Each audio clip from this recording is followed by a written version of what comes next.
Alam niyo ba ang nangyayari sa China? Ang mga buildings po sa kanila, ang mga tulay, ang mga kalsada, biglang nagbabagsakan, gumuguho, natutumba. At marami na pong natutudas, mga kaistorya. Matagal na itong nangyayari hanggang ngayon sa China. Totoo yan. May ipabahagi ako sa inyo na video clip. Pakishare muna po at pakilike para malaman ng ating mga kababayan, mga kaistorya. Ano ho?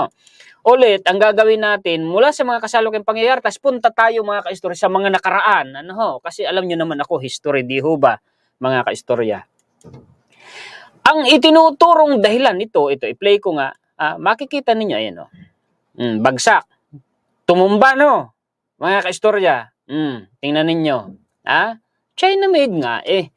Pag China, alam nyo na, sabi nga, pag made in China, walang tibay. Tingnan nyo, poste yan. Pero tingnan nyo, sinusungkit lang. Wala na, butas na. Kalsada, biglang gumuho. Tingnan ninyo, mataas na tulay. Guho. Diba? Ito naman, guho. Diba? Bakit? Malalaman natin mamaya, ipapaliwanag ko sa inyo. Biglang tumba, yung building, guho, natural. Natural, may matutudas dyan. Hindi may iwasan yun. Ito, makikita ninyo ha. Wait, palakihin ko to. Kung anong klase.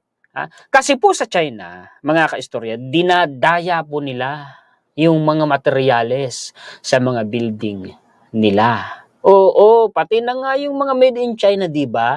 Na mga produkto dito sa Pilipinas. Talagang walang tibay. Kasi dinadaya nga nila eh. Alam na alam ko, lalo na sa mga construction materials, mga substandard na tinatawag, dinadaya nila. Ang tawag po dyan, mismong Chinese terminology ang ginamit dyan dahil Chinese mismo ang nagbigay ng term dyan eh. Yan po yung tofu dregs. Sa mga building, ang tawag po nila tofu buildings. Naku, maraming napapahamak dahil dyan. Ang ugat po ng mga yan, malala, talamak, na korupsyon sa China. Tinitipid ang mga materialis ng husto. Husto dahil makikita ninyo dito sa video mismo. Palakihin ko nga ito para makita ninyo itong part na ito ha, mga kaistorya. Yan po talagang nangyayari sa China. Totoo yan, tingnan ninyo Tingnan ninyo maya-maya yan eh. Sahig na binubuhusan slab. Kinakargahan nila, pinapalamanan nila ng bote. Natural anong mangyayari dyan, ihalo yung loob ng bote. Halo yan. May tibay kaya yan? Sa palagay nito, ito bakal Tingnan nyo, parang clay lang eh. Sa palagay ninyo, may tibay ba ganyan? Kalsada, tingnan ninyo, biglang nabutas. Ayun, laglag. Yung kotse. Ganyan po sa China, mga kaistorya. Tulay. Bagsak. Bagsak.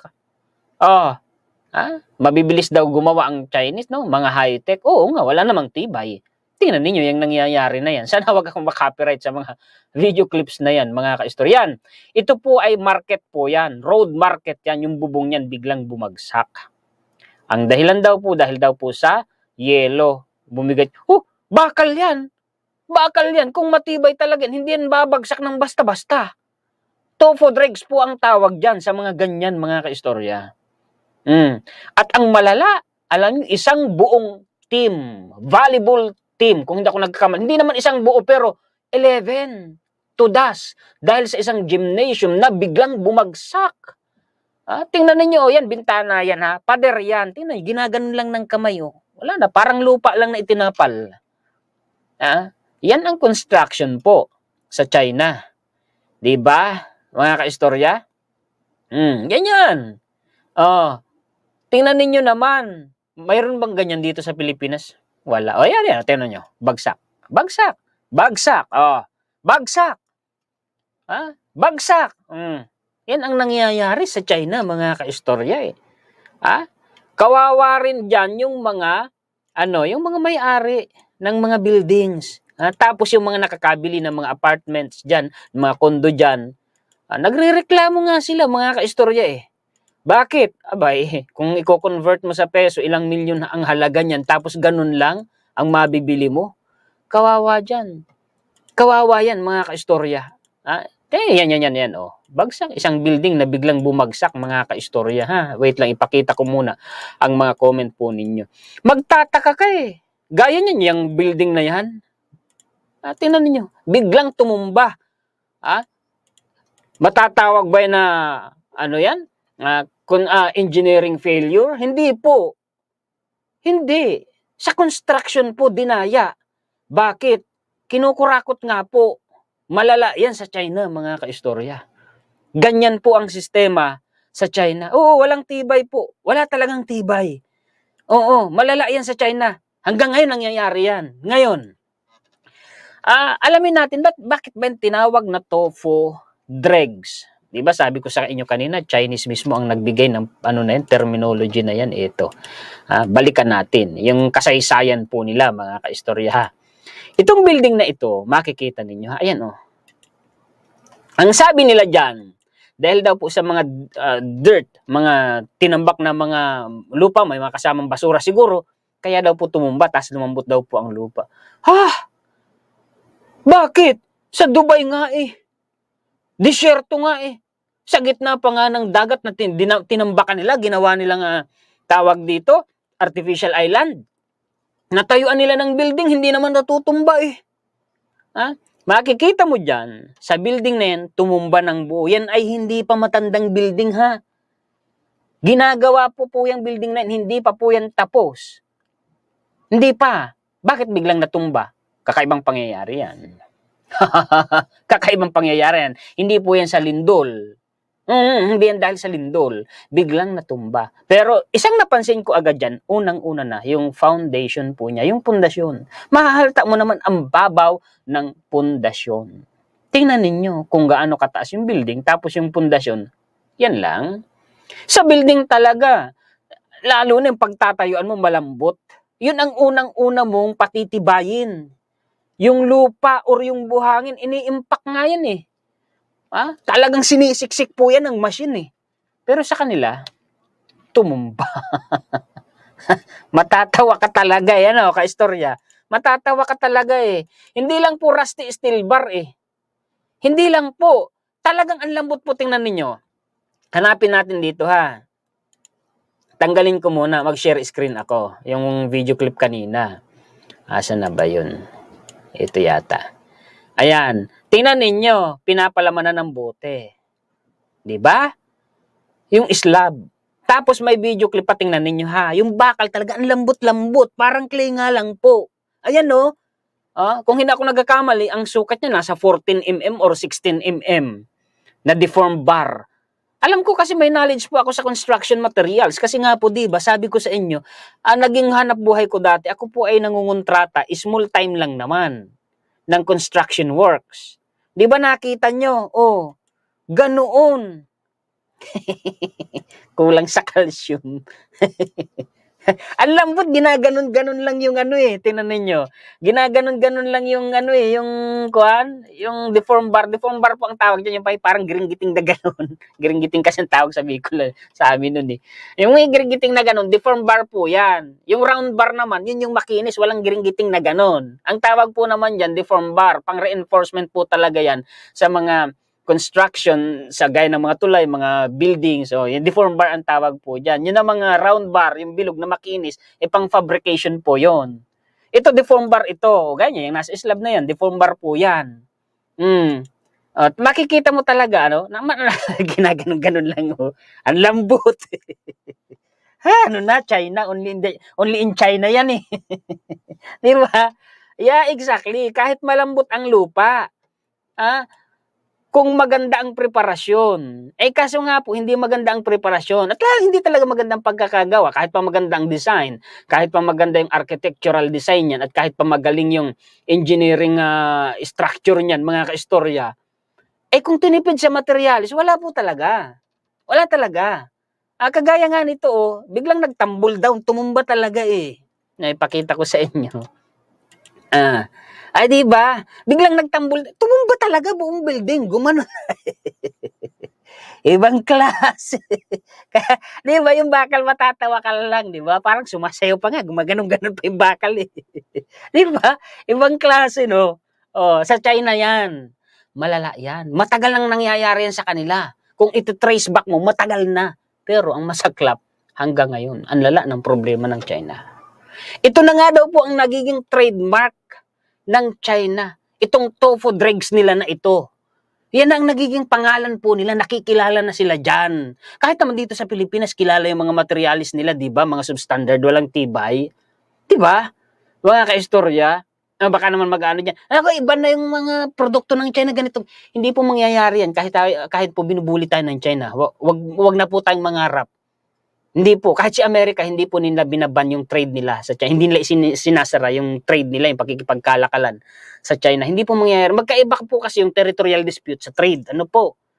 Walang sino mang superpower country na isasara ang pintuan niya sa trade kahit pa yan ay kaaway niya na bansa. Kahit yan si China at si Amerika, magka-partner po yan sa trade. Maniwala kayo.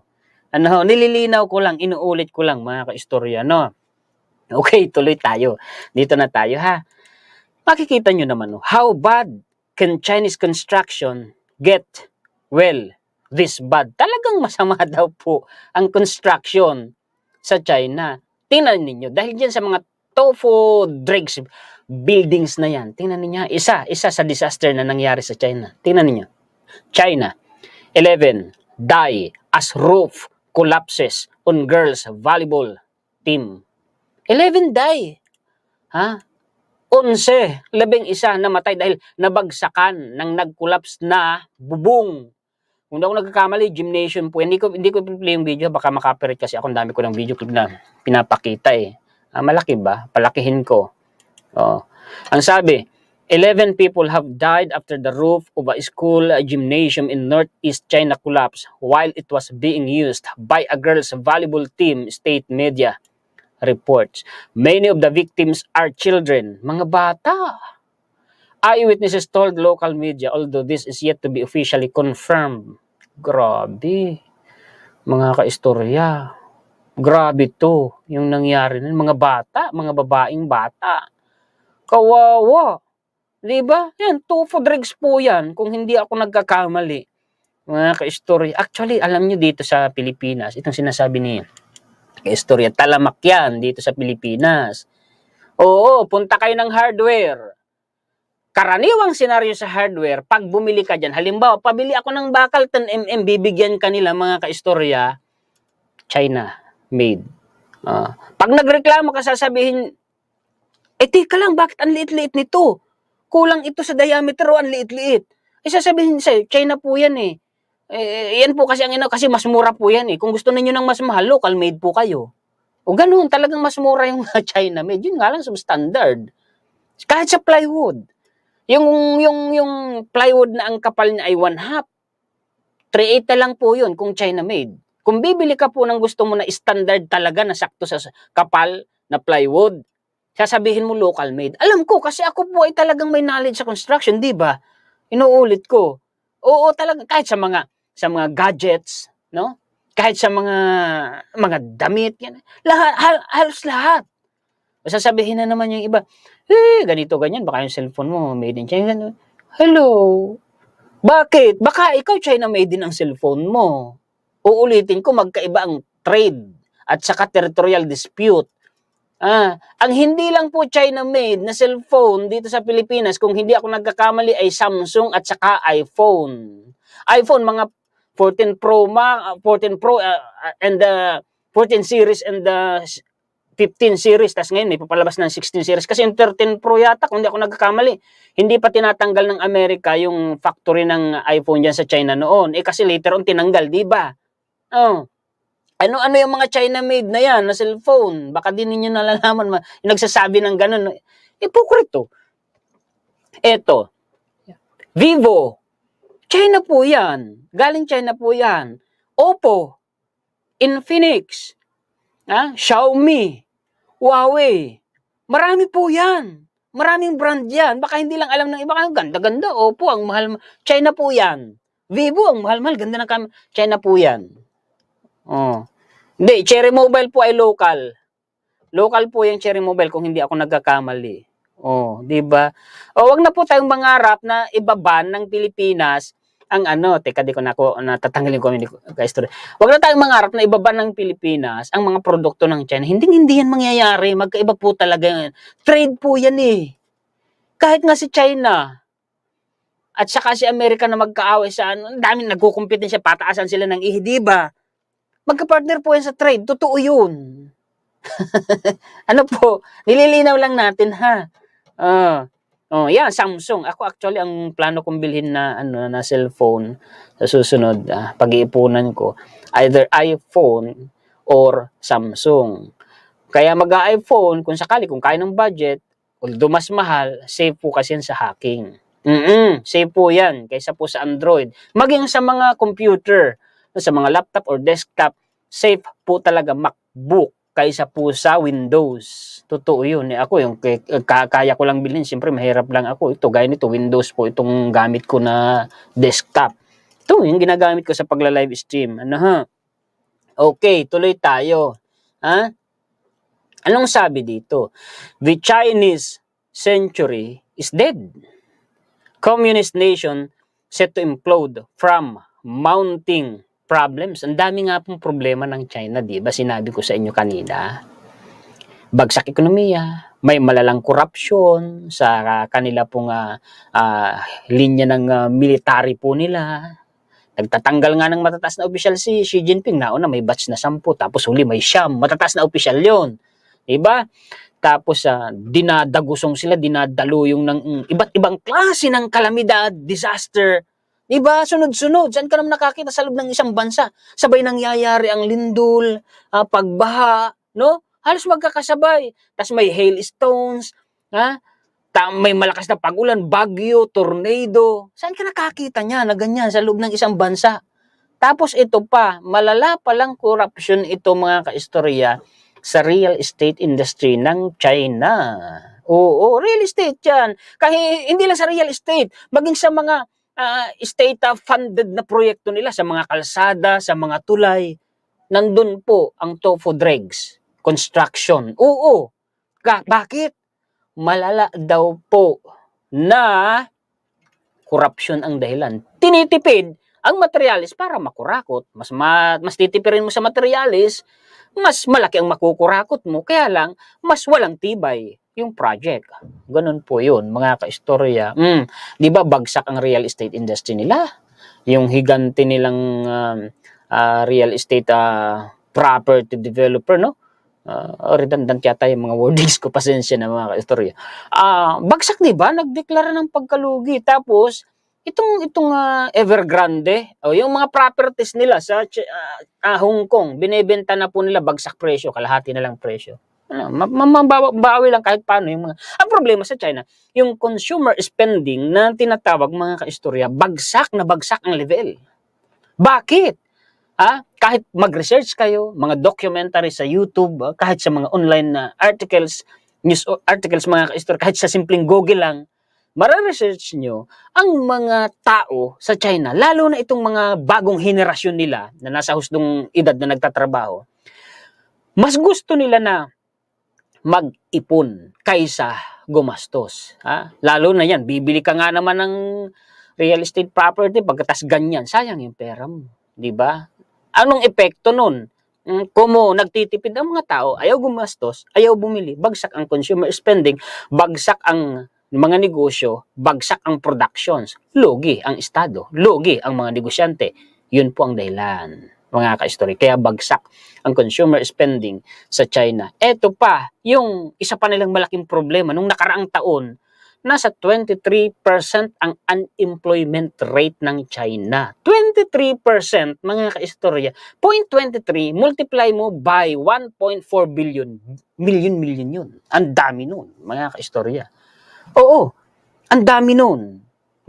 Mas malaki pa sa populasyon ng Pilipinas ang unemployment rate, employment total in population ng China. Hindi lang na, kala mo lang, ang liit lang kasi 23% lang. I-multiply mo yung 23% sa 1.4 billion. Dami nun. Mga kaistorya. Balik tayo dito. Kala ninyo yung mga pro-China hangang-hanga. Sa China, no, pinagmamalaki nila. Yan po ang totoong sitwasyon sa China. Bagsak po ang China. Sandamakmak mo po ang problema nila. Kaya nahihirapan silang makabangon. Sabi ng isang balita, wala pa umanong nakikitang anumang palatandaan na makakabangon ang ekonomiya ng China. Di ba ginawan ko rin ng content yon? Oh, ito, tingnan niyo, binanggit dito.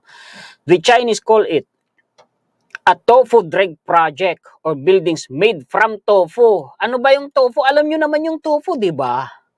Eh kasi lambot-lambot noon, kahit iprito mo pa yung tofu. Kaya siguro tinawag na tofu, no? It means a badly constructed building. Tingnan ninyo ha, it means a badly constructed building or shoddy workmanship. And there are examples all over social media of crumbling concrete or cracks running through apartment buildings. Hindi nga lang crack, bagsak, guho bigla eh.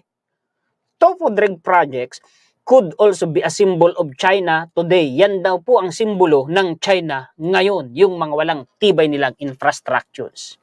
Yeah, nakikilala ang China sa buong mundo sa ganyang sistema. Ay, tinan niyo yung termino na yan, palakihin ko pa nga para mabasa po ninyong mabuti. Ayan, no? Ha? Tofu dregs o tofu dreg projects could also be a symbol of China today. It might look impressive on the outside, but underneath, it's falling apart. Tingnan ninyo mga termino. Akala mo, tibay-tibay, ganda-ganda ng China, lakas-lakas. Pero sa totoo lang, sa loob ng China, wala na. Nasisira na siya unti-unti. Falling apart yung termino, naghihiwa-hiwalay. Nasisira na nga. Mga ka-istorya, yan ang nangyayari sa China. Yeah? So on and so forth. Meron pa rito binanggit, experts told us that this would be the Chinese century. However, Xi Jinping's China dream, tingnan nyo, is dying because of several factors. Yung pangarap ni Xi Jinping sa China na maging talagang malakas, no, dominante sa buong mundo, no, superpower, first world country, ganito, ganyan. Mas paunlarin pa ang bansa niya. Wala na, yung pangarap na yan ni Xi Jinping, namamatay na ika. CBN yan, no? Di ba? Pinapaliwanag ko lang naman, mga ka-istorya. Di ba? Yung akin pong binabasa. Ano pang sabi dito? 2023 was a bad year for the Chinese government in just about every way.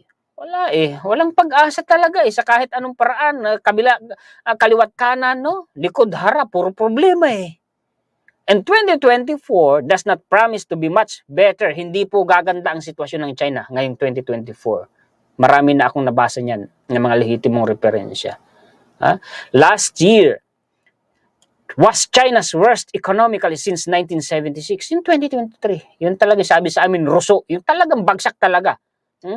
Yung 2023. A study that the government tried to suppress found that as many as 1 billion Chinese may be living in poverty. See, tapos yung mga pro-China dyan, hello mga pro-China. Sa 1.4 billion na populasyon ng China, 1 billion daw po, billion hindi milyon. 1 billion katao na Chinese ang namumuhay sa kahirapan. Tapos yung mga pro-China dyan, taas dito sa Pilipinas, dahil PBBM ganyan, mga pro-China, yung mga team papaitan dyan, mga team Bittergourd. Ito ang totoong sitwasyon sa China. See? Diba? Palakihin ko uli. There are lots of things that are going wrong that are fixable, but fundamentally, there are more things going wrong that aren't fixable.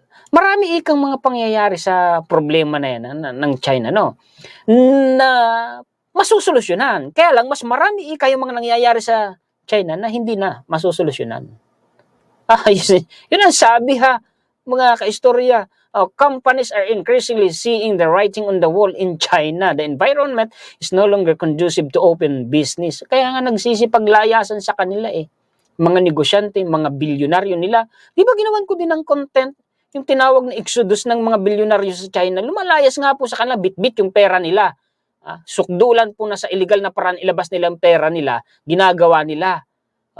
Going from 100 billion in foreign direct investment to negative 11 billion over the last 7 quarters is just remarkable.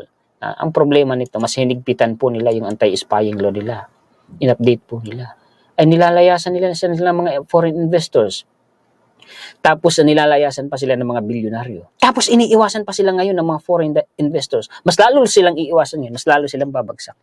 At diba, mga kaistorya, totoo yan, yung mga binabalita kong sa inyo na yan, mga kaistorya. Nagpapaliwanag lang naman ako eh. Tapos diba, itong nabalita po ito, yung sa Dongting Lake po yan, diba? Diba, napanood nyo yan, yung ginawan ko ng content? Ayan, sa Dongting Lake yan, yung mismong mga truck, tinatambak na kasi nabutas nga po eh. Yung dike ng Dongting Lake. Alam nyo, ang nangyari dyan, na-transfer eh. Halos humigit kumulang 50% kung di ako nagkakamali nung tubig ng Dongting Lake napunta sa mga residential area. Tapos may mga balita po sa YouTube na hindi ko lang ma-verify yung veracity. Kasi siyempre hindi ilalabas ng China ang impormasyon dyan eh. Ito naman ay tingin ko lang, palagay ko lang mga kaistorya.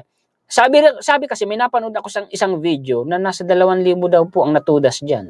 Sabi lang naman. Although, again, disclaimer, I cannot verify the veracity of that info. Mga kaistorya. Sabi lang ha. Yan, tofu dregs din daw po yan, sabi. Sa post sa Twitter yan, sa X yan eh. Wow. Emergency repair of a dam break in China. Di ba? On July 5, dam broke, so on and so forth. In this regard, it was decided to fill the breakthrough, so on and so forth. Yan. Di ba, mga kaistorya? Di ba? Yan ang nangyayari sa China. How bad can Chinese construction get? Well, this bad. Sabi kanina, yung nasa kanina dito, di ba? Yan, yung nagtambol din daw. Sabi, Chinese are infamous for bad construction quality. Anong ibig sabihin? Kilala ang mga Chinese sa napakapangit po na kalidad ng construction. Kasi nga ganyan, walang tibay. Several buildings have collapsed. Marami po eh. Kaya nga yung nakalagay sa title at thumbnail natin plural form buildings, di ba? Have collapsed during the past couple of years. But have you ever heard of a building toppling over? Ito nga sabi ko sa inyo, kakaiba ito. Pag may lindol, makikita mo, mga kaistorya, ang mga building gumuguho, bumabagsak. Yung mga bumabagsak sa kanilang building na yan, hindi naman po dahil sa lindol. Poor quality. Ito kakaiba. Hindi basta gumuho. Talagang sabi sa amin sa Bicol, bumalintong. Bumalintong. Ito yung nabalinsot na gano'n bigla. Tumumba bigla. Matagal na yan eh. Pero dyan nagsimula. Kung di ako nagkakamali, na binansagan yung ganyang klase ng construction quality na tofu dregs. Kasi dito, although hindi ko natin mababasa ng malinaw dito sa The Diplomat. Kasi pinagsusubscribe ako. Ayaw ko naman mag-subscribe sa Kalsus. Dami-dami kong referensya na pwedeng makuha. May mababasa pa rin naman natin ng malinaw. Hindi ko nga lang siguro ma-highlight, no? Babasahin ko na lang. Sabi dito, palakihin ko muna, mga kaistorya. China's dangerous tofu projects, corruption and graft have created a significant problem with many Chinese construction projects. Sabi ko sa inyo, corruption ang dahilan yan. Sa The Diplomat po yan, mga kaistorya eh. Anong sabi dito? Basahin ko, hindi ko ito ma-highlight, babasahin ko na lang ha. Sabi, the term tofu project was first coined by Premier Zhu Rongji in 1998. Sabi ko sa inyo, Chinese po pa ang nagbigay ng term na yan, di ba? Sila mismo. Who said, on a tour of flood dikes on the Yangtze River, that they were as flimsy and porous as tofu dregs. The leftover bits in the tofu making process. The term and the problem gained national traction after the 2008 Sichuan earthquake, where 20,000 of almost 70,000 victims were school children who died in collapse school building, which were later proven to be hastily and shaddily built. Nagkaroon daw po, mga kaistorya, ng lindol sa Sichuan noong 2008. 70,000 ang nabiktima, mga mag-aaral. Elementary yan, malamang kasi school children. 70,000. Sa 70,000 na yan, na mga bata, 20,000 po dyan ang namatay kung hindi ako nagkakamali. Kasi sabi, died, namatay. Bakit namatay? Kasi nag-collapse daw po yung mga building sa paaralan dahil walang tibay. Ganyan po kalala yung Tofu Drigs building na yan sa China. O, diba? Mga kaistorya. Tapos ito. At sa China mo ito ha, Chinese naman ang karakter oh. Ang ginawa ko, translate ko siya. Google Translate, ayan, babasahin natin. Pero baka kasi sabihin, fake news na naman tayo eh. O di ang gawin natin, di tanggalin ko to ha. O tanggalin ko muna. Tapos screenshot ko yan no. Tapos ang gagawin natin mga kaistorya, kukunin ko. O Google Translate tayo ha. O Google Translate. O, kunin ko muna yung Nakikita nyo ba mga kaistorya? Google Translate, kunin ko muna yung picture para makita ninyo actual talaga na tinatranslate natin kasi baka sabihin fake news tayo yung gumagawa, nag-iimbento. Hindi, ito.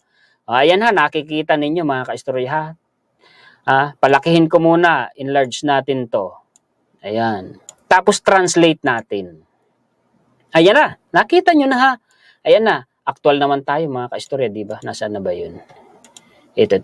Ayan, nilipat ko lang ha. Nakikita nyo naman mga kaistorya ha. Ayan, anong sabi doon? Ito yan ha. Originally, ito yan. Makikita nyo naman yung screenshot. Ayan, di ba kanina pinakita ko. Mapapalaki ko ba yung text nito? Ayun, mapapalaki nga. Ayan Ang nakalagay dyan mga kaistorya, text translated.